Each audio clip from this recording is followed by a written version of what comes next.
Hey guys, it's your buddy Icarus here, and you're probably wondering why I'm getting back to the original Mega Man X. And, well, we had an idea. Okay, I need to not try to be dramatic about things like that. I told Kiersey about an idea I had.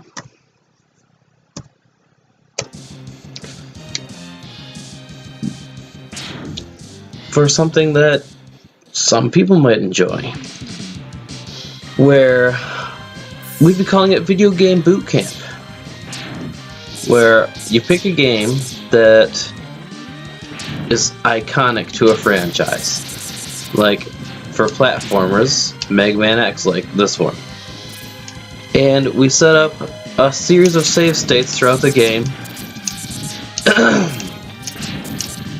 for new gamers to practice, for old gamers that are out of practice to brush up their skills.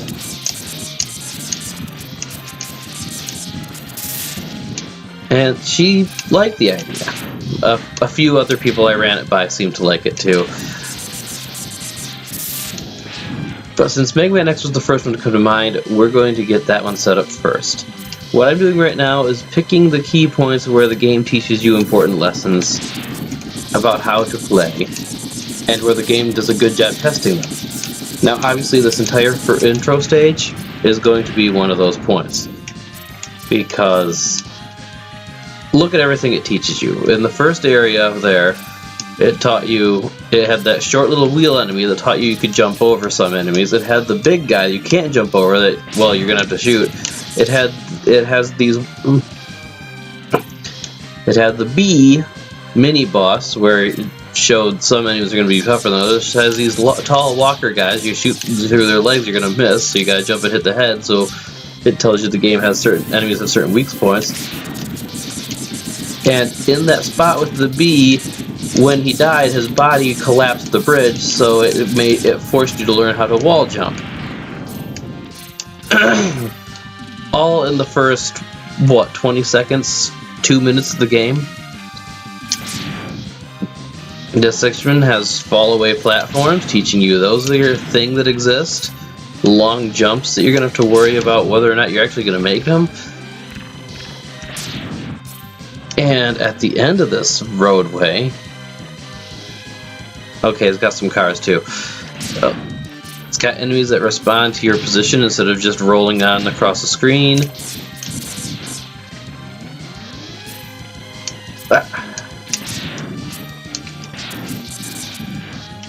Got enemies with multiple phases in their health bar. And yeah, this big leap of faith jump where you're...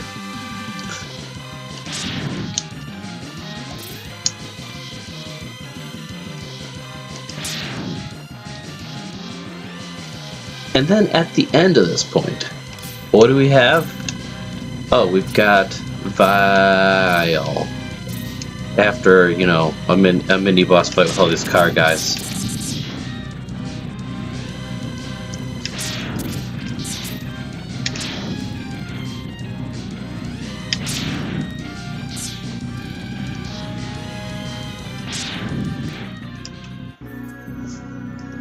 So yeah. This intro stage teaches you a lot about how platformers work. Jumping, well, at least ones that have both a jump and a shoot.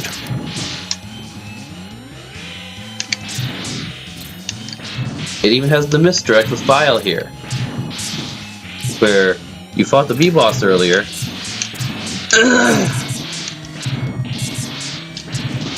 The game doesn't clearly tell you whether or not bosses have health bars.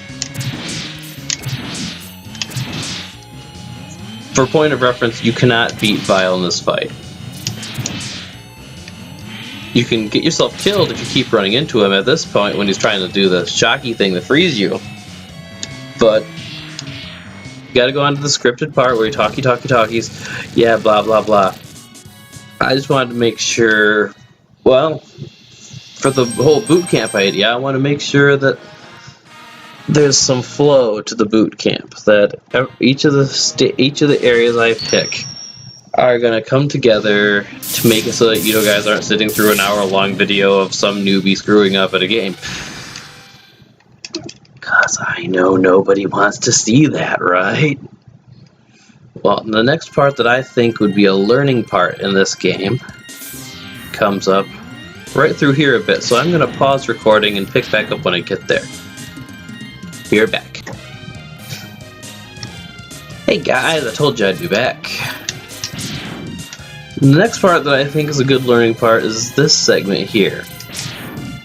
It's not that it's all that complicated, it's really just a vertical segment where you've got some long jumps to deal with, but personally I find parts of this vertical segment, like that one back there that I missed, well, I actually got it the first time for once. Particularly this part of this vertical segment is such a wide jump that if you jump when you're still fully on the platform and you can see that you're fully on the platform, you're gonna miss it. You're gonna have to walk off and kind of use coyote physics. What are coyote physics? I hear you. I imagine you asking that you probably aren't actually asking. It's a kind of joke term in gaming where you're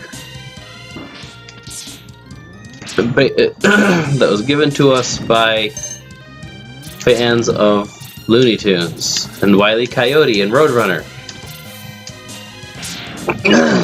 Where, oh, I'm not standing on anything, but I can halt for a second and still make a jump.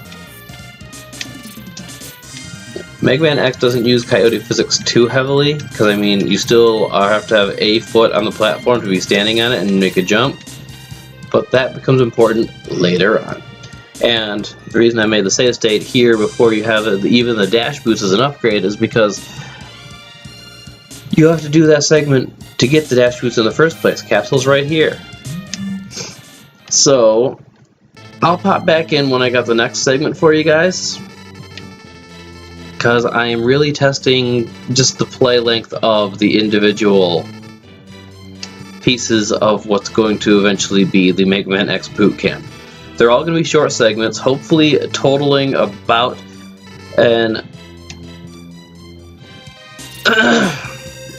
about a 15-minute play period for an experienced player who's not going to screw them up because they've just been through it so much.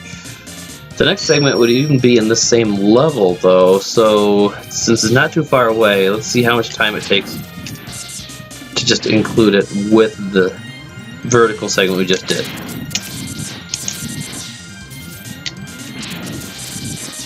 And while I'm doing that, instead of just droning on and on about this new idea for a video series that I don't know if people are even going to want to watch, little news update, I am no longer working at Meijer and now an employee at Walmart for the time being. Now, this is the other segment I was talking about that would be good to test on because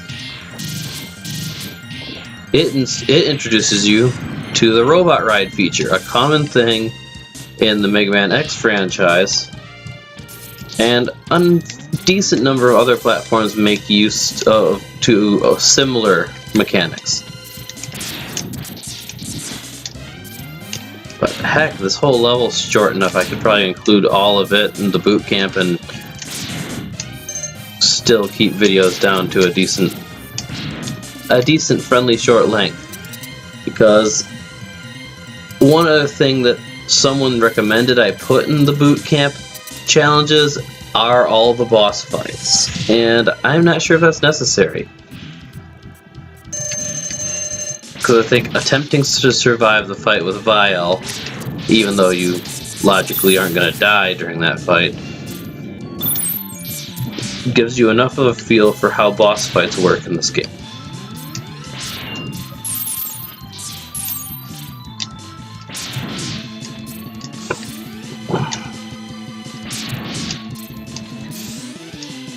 Maybe you guys can let me know what you think in the comment section. Should I include boss fights in boot camp, or...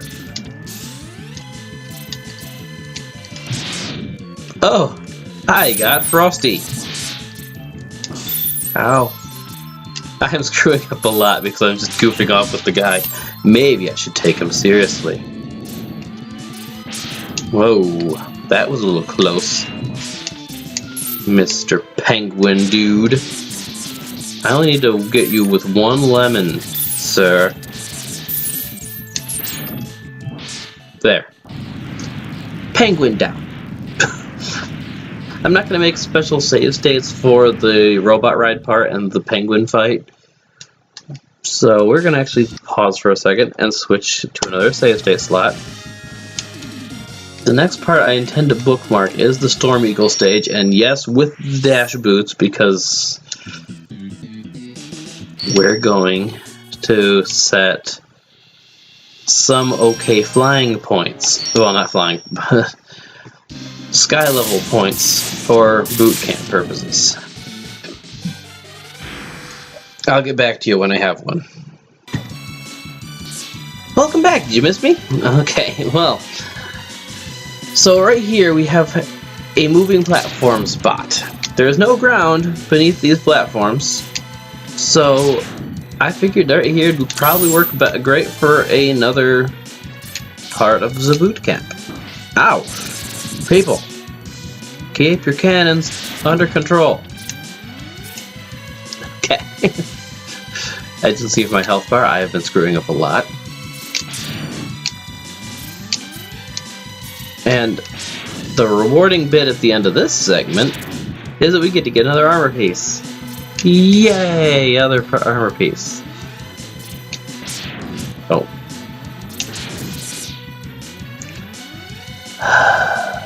Poof! Okay. I'm not a big fan of the fact that they put enemies on these platforms that need to be shot. But I'm also not a big fan of the fact that I apparently lack the depth perception to handle this right. Woo! Okay. Made it! And yeah.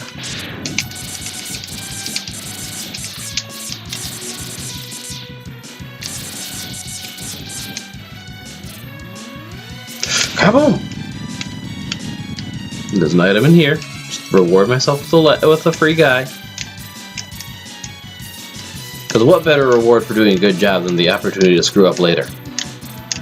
Wah! Okay, down the hole. Whee! And yeah, for doing that that long-ish moving platform segment, we get another armor piece. In this case, the helmet. Those of you who already watched me and Kiersey play this game are already familiar with where all the upgrades are. Also, those of you who played this game yourselves, because, I mean, it's been out for years. I'm sure some of you had to have beaten it just fine without the advice of myself and others who have played it far more than we should. Now, for this one, I'm not going to continue to the boss for...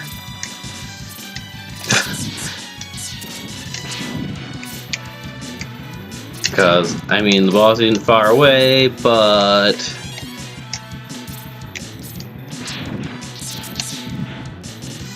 This boss... Well, the boss includes a decent amount of dodging. That was not planned. Don't anyone believe that I'm any better at this game than my constantly getting hit while navigating these levels implies.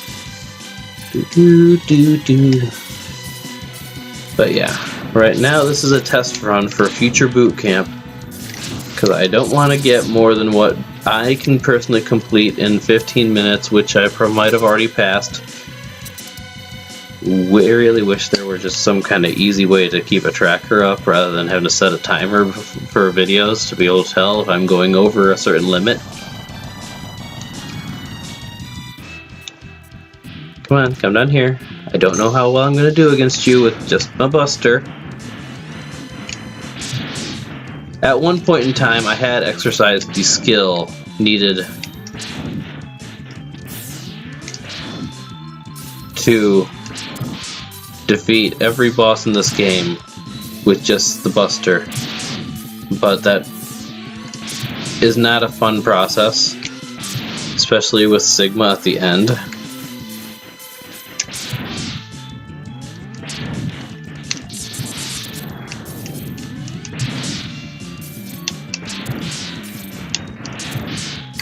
Okay, this guy's turning out all kinds of easy for the amount of practice I have at the game.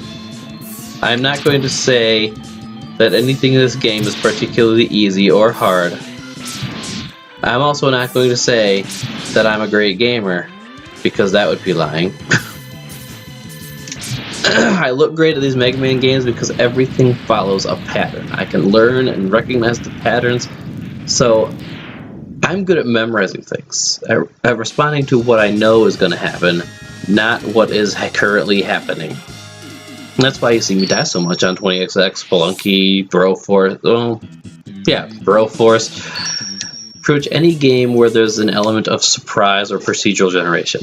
But I'm going to pause recording again and see if I can find another good spot to pick up a training portion. I think I'm going to aim for Spark Mandrill stage for the dark portion, so we're going to get to one of the dark portions of that and be right back. Alright, we are back, and you might notice we're at Lights Out point. A nice spot where the light completely disappears from the screen, and you've got to count on these little glow bugs that fly by occasionally, or the flickering of the light naturally, to be able to see where you're going and what you're doing. Not a hard part, but the lack of sight makes it that for some people. So obviously it's a good point to learn. So this mini boss annoys me so much. He's probably the hardest in the game.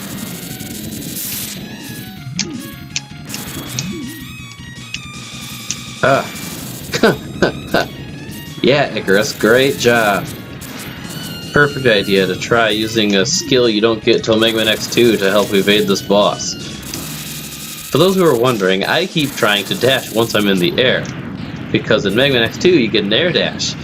You can see that watching me and Kiersey play through that game.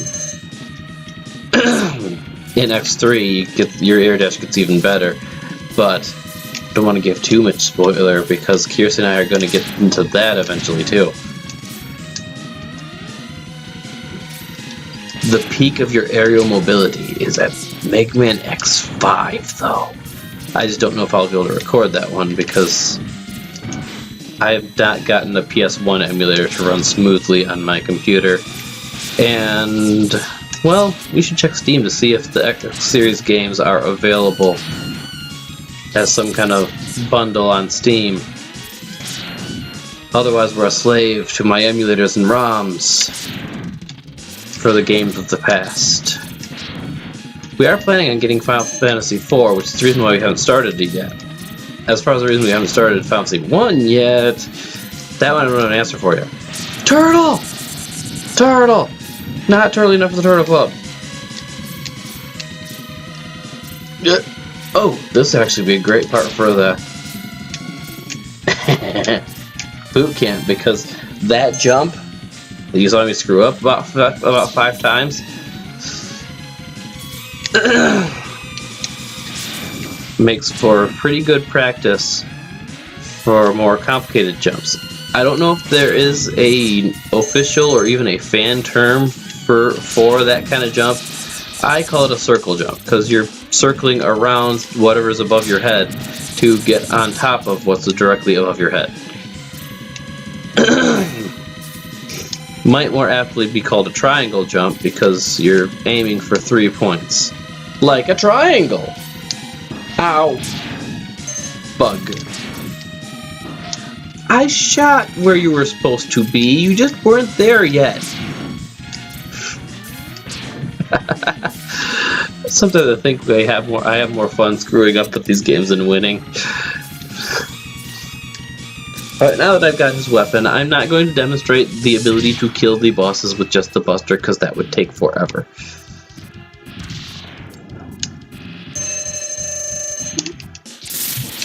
And this boss in particular, I don't know if I will include in the boot camp, unless with this ice shotgun from the penguin, because it can be a good example of how a boss can be completely derailed and turn into an easy fight just because you use the right weapon.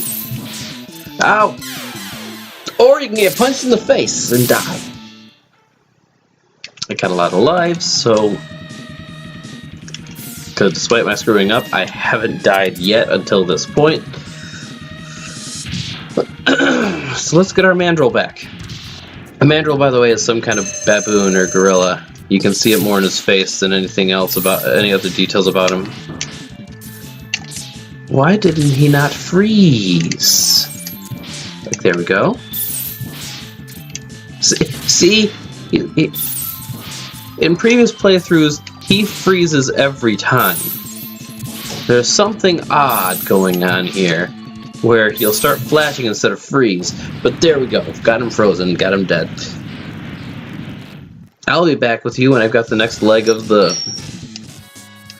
boot camp picked out. Probably gonna be a tiny section. I'm not gonna even go through the rest of the stage of flame mammoths, though.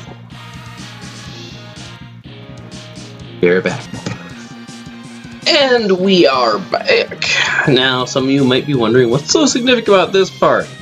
Well, I'll tell you what's so significant about this part. It makes me rip my hair out. Those of you who have gotten everything in this game, or who watched me and Kiersey, know that up that stack of blocks, which are actually breakable using the helmet upgrade, is the Buster. And this is, without a doubt, the hardest dash jump in any Mega Man X game. Even when you get it right, you can break the block and make it impossible for you to make a second attempt and fall down. So, what? I forgot to make a save state. I'll be right back again. Okay, and we're back now that I made a save point at this challenge.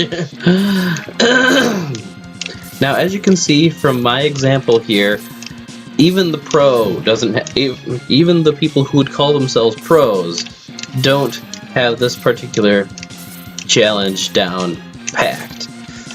Now, I would just, as far as using this for boot camp, I would only require that someone manage to accomplish this once. Because depending upon the behavior of my own fingers and my patience level and my particular skill level that day, getting this one upgrade can take me anywhere from, I don't know, just a couple minutes to a straight up hour just bouncing back and forth doing the same thing and, you know, killing myself in the game if I weren't using save states to reload whenever I screwed up in a way that took away one of my blocks. But yeah. Ooh. There are clearly other parts of the game where dash jumping is of importance.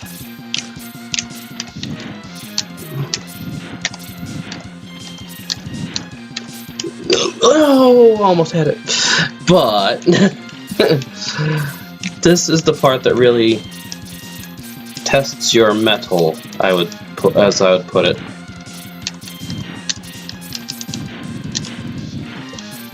Because if you're going to screw up any dash jump of the game, it's going to be this one. About 15 times.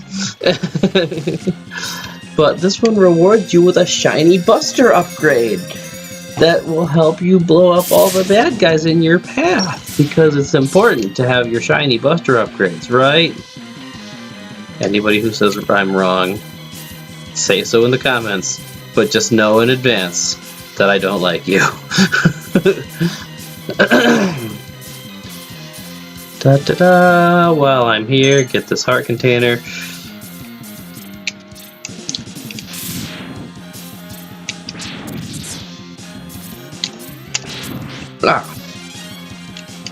Yeah, I don't know exactly how much of a loss we're gonna call it, me leaving Meyer And I'm not going to go and badmouth Meyer just because they're a former employer. That's just bad form. Things were not ideal there, pretty far from it.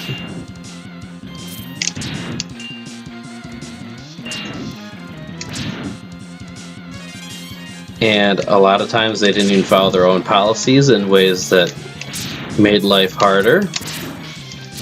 But I signed a non-disclosure agreement not to disclose confidential policy information, which, one thing I can say about Meyer and their non-disclosure agreement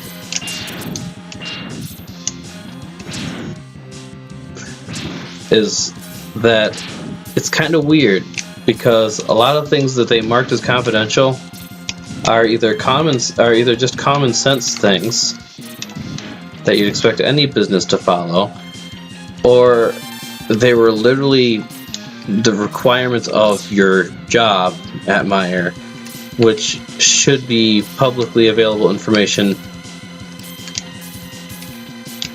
on the application for any of the jobs there. Heck, even how they do their schedules, I believe, was marked confidential.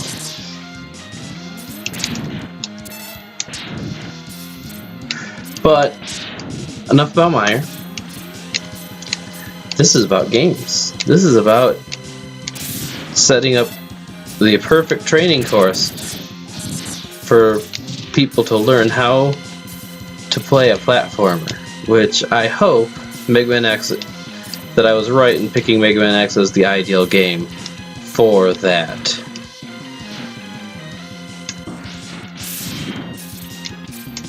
Because it's actually, I mean, it's a nice median difficulty. It's not Nintendo hard like the classic Mega Mans or Ninja Gaiden. It's not New Age difficulty is power like Dark Souls, though that's more an action RPG than a platformer. And it's not weenie super easy like Mega Man X2, or games that just give you the win for clicking a few buttons. And you guys might laugh at this idea, but I've actually seen games so easy that they basically just want you to push a handful of buttons in the right order, an order that they even tell you. Which, I don't fault games like that. I'm not a difficulty elitist. See, when I was a kid, the most important points of a game were immersion. How much of you do you have to invest in the game? How much do you have to feel the game's world in order to complete the game? That was just a wonder to me, exploring a game's world and feeling immersed in the fantasy. Nowadays, as an adult with limited game time, most important thing has shifted a bit to approachability. I've got 13 nieces and nephews. Crap, I lost count of my own nieces and nephews. I've got somewhere in the teens of nieces and nephews, and a decent handful of friends that if I find a new game I want to play, I'm gonna want to introduce them to it if there's a multiplayer that I can play with them, excuse me. And so the easier they can get from being a straight up newbie to my skill level, the faster and easier that can happen, the better the game is in my book. By all means, I don't want just a super easy game, but I want the game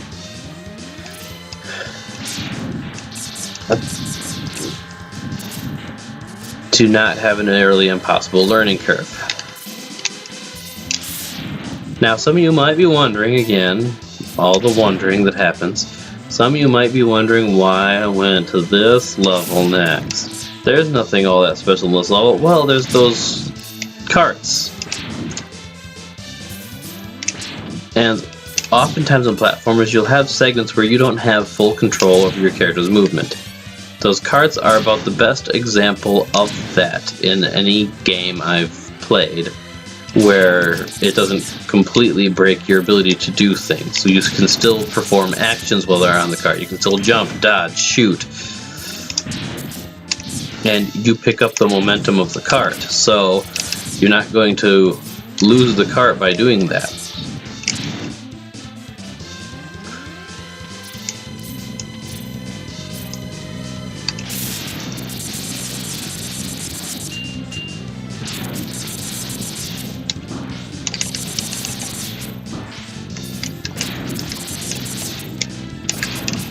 No! I need to kill you quickly! There we go. See, there's health up here that I wanted. But back behind where he spawned, there's a heart container that I'm not going to force you guys to watch me get. I'm going to pick back up when I'm at the next training point. So this video is already going over a half an hour. I found a way to check while I'm recording.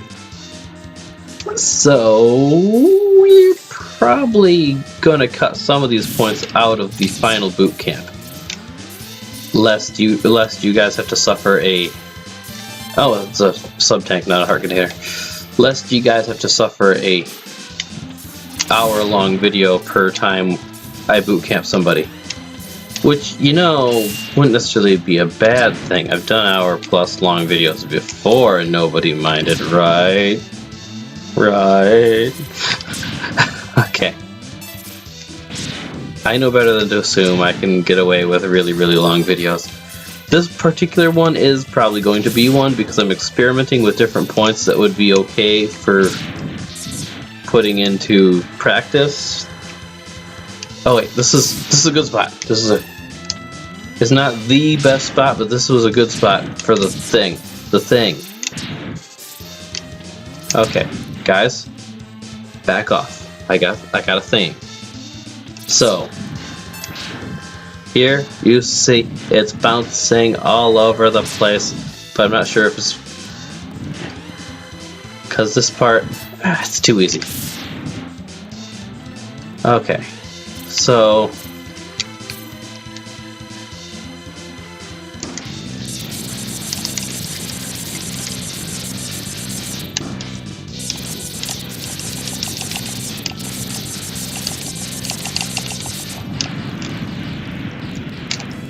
that went a lot more smoothly than last one.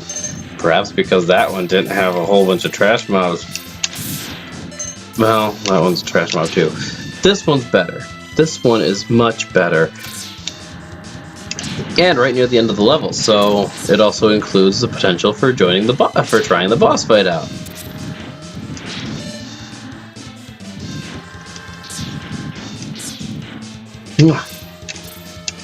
And getting up here. Getting up here is important because Hadouken. Which, I mean, it's not important to training a newbie, but it's important to getting the everything in the game because Hadouken.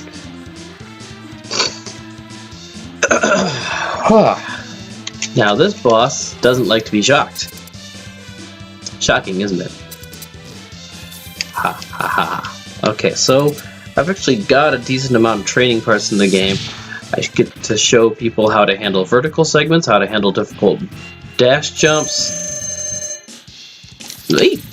how to handle a few boss fights, if we keep the boss fights. Oh yeah, that's right. I was thinking of the Sneal from the second game. Oh, I missed.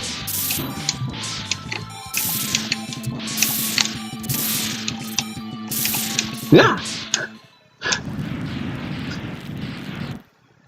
Okay, that's all well and good, but yeah, I think I've got all the key areas except a water segment.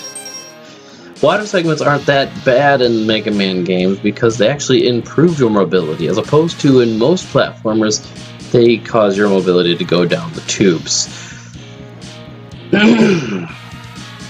Well, let's find a water part. A water part that proves a valid point. See, in the Mega Man games, you're a heavy metal machine. So instead of moving slower in water because of the friction preventing your the friction of the water preventing your muscles from pushing through it, you got the power in your muscles to just power through it. Or at least that's how I rationalize it, because otherwise it makes no sense why this is the only game franchise where water does not slow you to a crawl.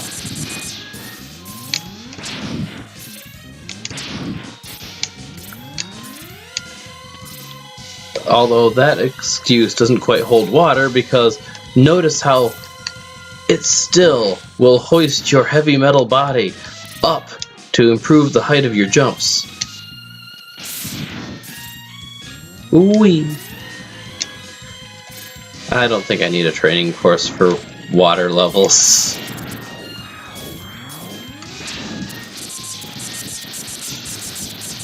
I think that's actually it for preparing segments for practice in my Mega Man X platformer boot camp.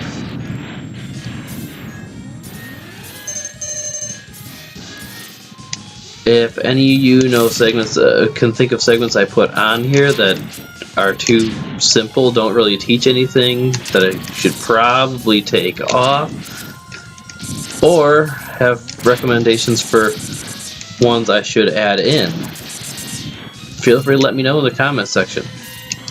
I don't like you. Whoa. Close call. Close call with the spikies. Ow. My face. Don't you dare. Yeah, as you might have noticed, I like using the tornado weapon for mini bosses because it makes it a little bit easier, but then I screw up on them, go fall on spikes. Well, I hope you guys enjoyed watching me set up what may be the future training course that I'll use for new players and platformers and stuff. Might have to add more to it, might have to cut some things out, because that took me a little over a half an hour to do. Or at least to do the parts that I recorded, which should be about the parts of that are going to be training courses. I will do an off-camera play test to see how long it actually takes me to complete what I've already gathered. But for now, bye everybody!